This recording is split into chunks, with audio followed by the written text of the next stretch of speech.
The Mendon-Honeoye Falls-Lima Sentinel welcomes you to this edition of the Mayor's and Supervisors Weekly Update, brought to you by... Each week, our community makes history. Each week, you make history. And each week, there's only one source to turn to for the first take on history.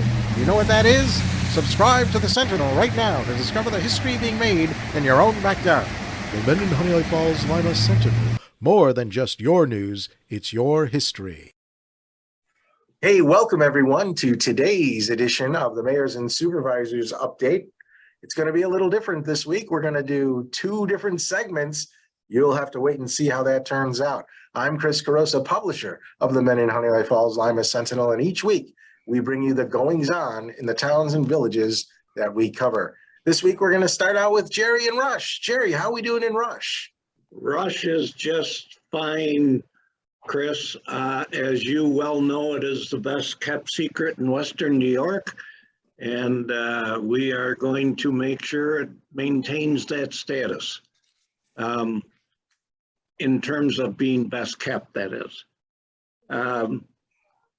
We are in the process of getting the budgets prepared for review by the board, and we've made some major changes in how we present that material, and I hope it'll be better for residents who want to look at it and figure it out, and I hope it'll be better for our supervisors to prepare their budget annually.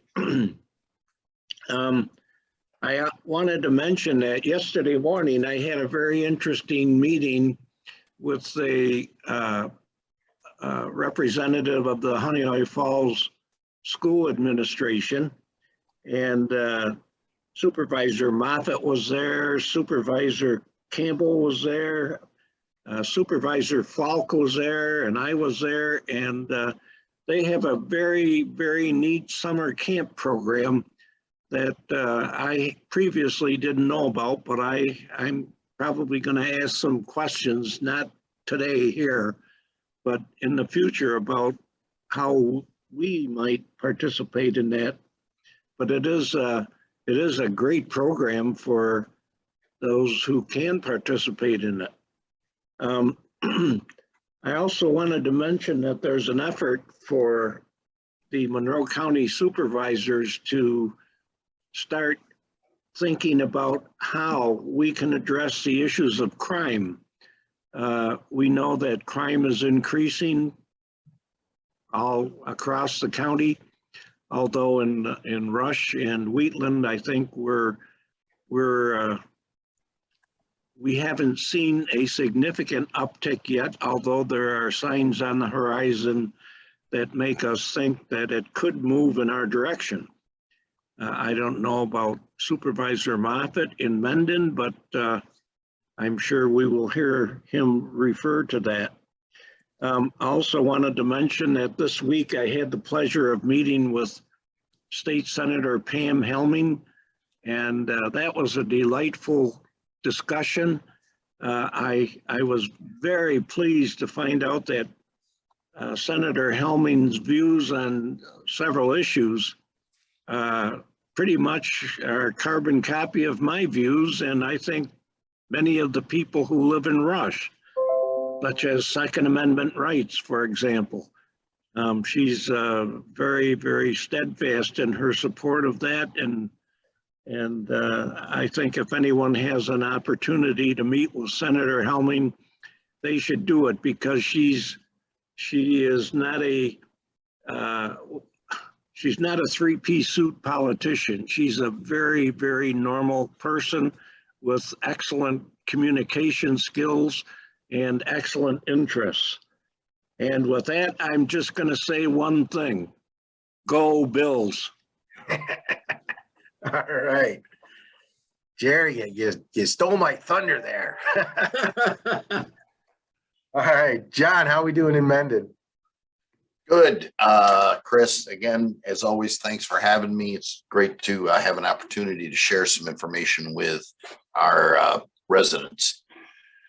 So the summer rec program has wound up, as Jerry mentioned earlier. There was a meeting over at the HFL school, and we're very pleased with the job that the school is doing as far as administrating this program and all the communities that take part in it, because there are many communities in the HFL school district, not just Lima, Honeoye Falls, and Mendon. It obviously goes way beyond those borders into parts of Rush and Avon and for the town boundaries. So we certainly welcome any of the children that want to participate who are in the school district but do live in one of those other communities. The Mendon Youth Center, we're having reopening that, and there is an open house on Thursday, September 29th. We encourage families to come.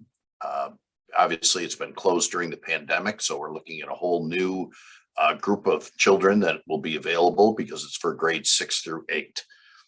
We will also be opening for regular business on Monday, October 3rd, and that is from 2 p.m. to 6 p.m.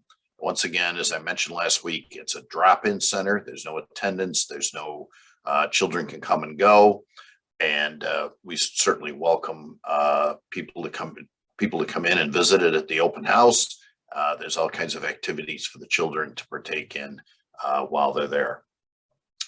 The Town of Mendon budget for 2023, we are coming down the stretch on that. We have a meeting on Monday, September 26th, and that meeting, normally the board will move it to preliminary status from tentative status. At that point, we will schedule a public hearing, which probably will be on October 17th. The tentative budget is on the town's website. If the budget is moved to preliminary status, that'll be put on the website next week. Also, I'm going to be asking the board to schedule a workshop meeting regarding short-term rentals in October or November, because we want to hear from residents. As I mentioned last week, imagine the house next door to you sells and becomes a short-term rental. Short-term rental is described in our moratorium as anything less than 31 days. So if the house next door to you sold and you had it rented out, let's say for a week at a time or weekends, and various people coming and going during that time, what do our residents want to see and what don't they want to see? And that's what we want. We want information from our residents so that we can possibly update our code and make it so that our residents feel like it's in the best interests of the town of Mendon. And that's about it for today. Thanks for having me. Thanks, John. Thanks, Jerry. We'll see you next week, probably normal time, normal light, normal everything. But hopefully, immediately after I say this, we're going to switch to the next guys. We're back now with the second half of today's show. We're going to start off with Mike in the town of Lima. Mike, how are we doing in Lima? Things are going well, Chris. The town board has scheduled the public hearing for the budget at the next town board meeting, Tuesday, October 4th at 6 p.m. I just inked the contract for next summer's 4th of July fireworks show. We are locked in, same show size as last year.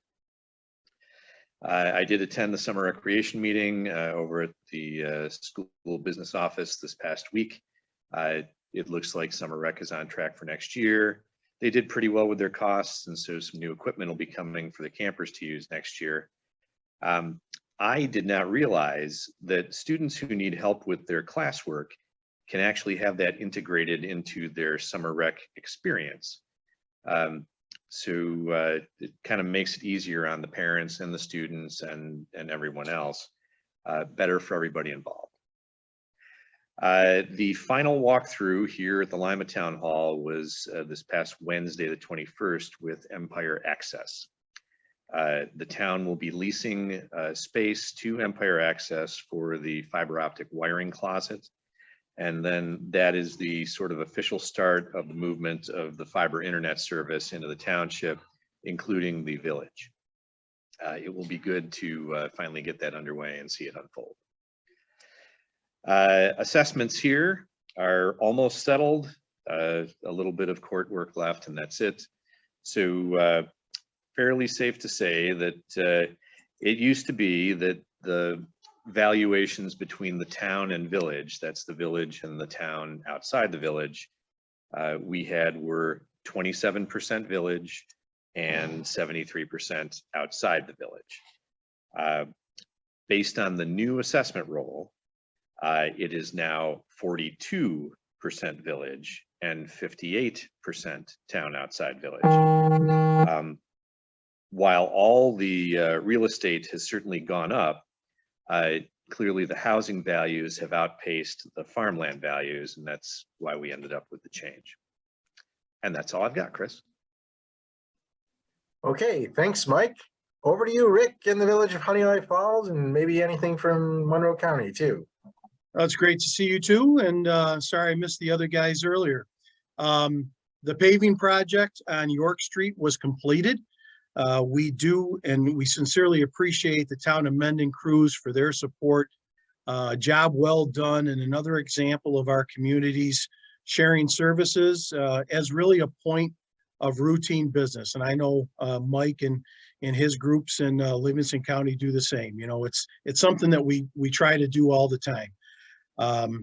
Brush pickup will cease October 7th as of this time. And I say as of this time because, you know, every year, you know, weather changes or the leaves don't start falling soon enough or whatever. We have a storm and we've got to pick up extra brush.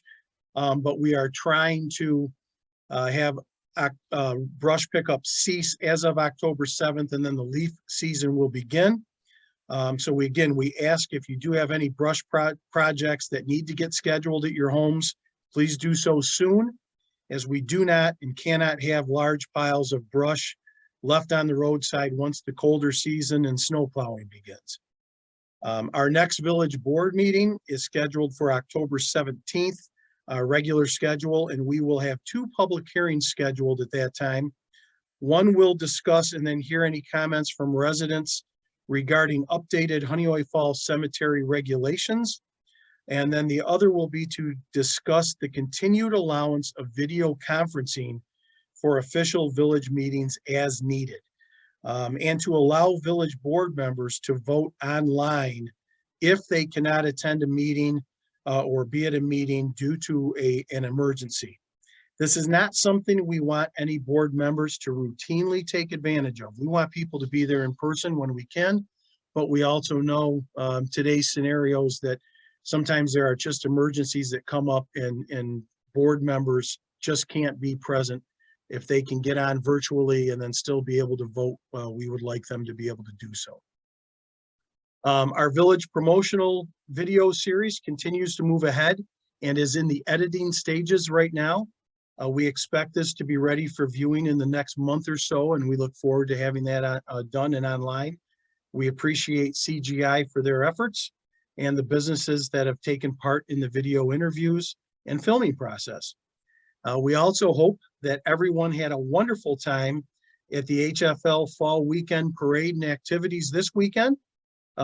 Again, congratulations to all those new inductees to the HFL Hall of Fame. Along county lines, I was very happy to attend the inaugurational ceremony of Dr. Deanna Bertnana, the 6th president of Monroe Community College this past week. It was a wonderful ceremony, and Dr. Bertnana has been very engaged throughout Monroe County since she was brought into the Rochester area to serve in this capacity. Also, over the past 2 weeks, I've attended various training events through NICOM, the New York State Conference of Mayors, as well as the Association of Counties. These gatherings are important as they provide important information on various subject matter from budgeting to IT, cybersecurity information, to discussions about green technology and our carbon footprint, to active shooter training, to strategic planning and veteran services support in New York State, which is very, very important. All very worthwhile sessions.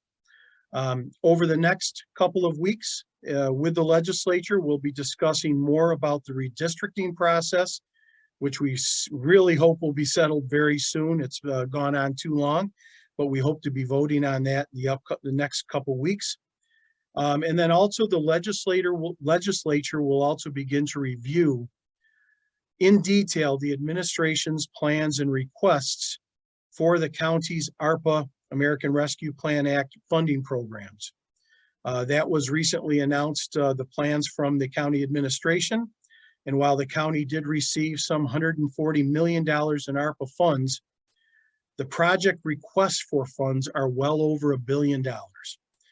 So obviously we can't fund everything, and the legislature will need to come to an agreement on the projects to support the final determination of what projects would really be priority projects. So that's going to be the hot topics coming up over the next couple weeks.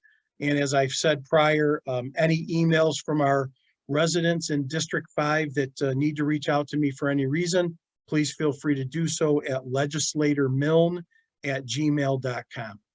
That's it for me, Chris. Thanks very much. All right. Thanks, Rick. Thanks, Mike. Thanks, John and Jerry from the first session. And thank you all for watching. Remember, we're here on air every Sunday at 1 o'clock on our Facebook page. You like it, and the Facebook will tell you when it's airing, so you don't even have to remember. If you prefer to use YouTube, subscribe to our YouTube channel. Same thing, 1 o'clock, YouTube will tell you when it airs. That's it for this week. Bye-bye for now. Bye-bye.